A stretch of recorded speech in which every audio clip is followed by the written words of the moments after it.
This is a quick video on the topic of electricity and circuitry. This topic can be kind of intimidating, but we just need to know the basics in order to teach this course. So let's start with electric current. Electric current is the flow of electrons through a circuit. An electron is a really tiny particle with charge, and a circuit is a path through which current flows. I've drawn a really simple circuit here. You can see a light bulb, a battery, and wires connecting the two. Circuits have to be closed in order for power to flow through them.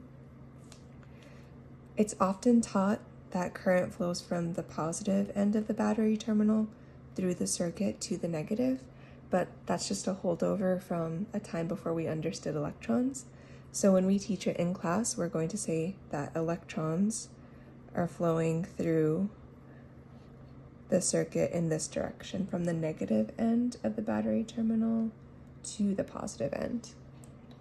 If there is a break in the circuit, the electrons cannot flow through the circuit in that way, which is how a switch works.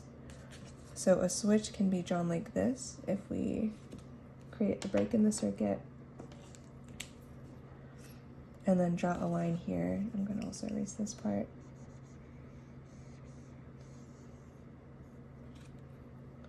To indicate a switch. So in this position, the switch is open, and in this position, the switch is closed.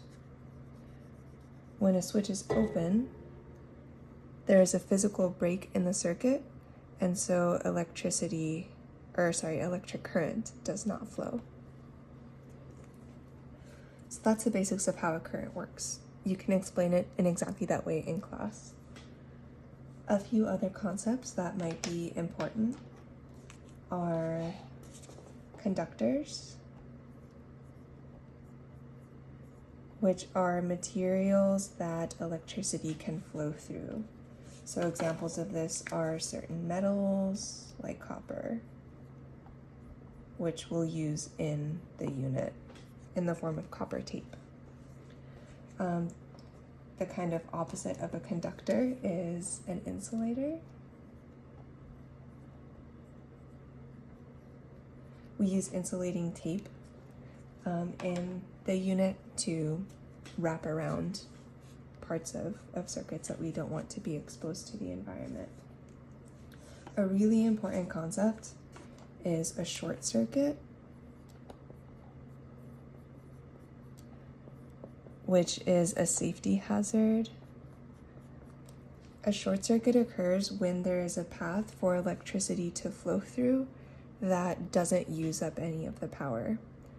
And so in this example, if I have another set of wires, or another wire that's attached to here that goes like this, electric current is always going to find the easiest path through a circuit that it can, which means a path that kind of uses up the least amount of power or has the least amount of resistance.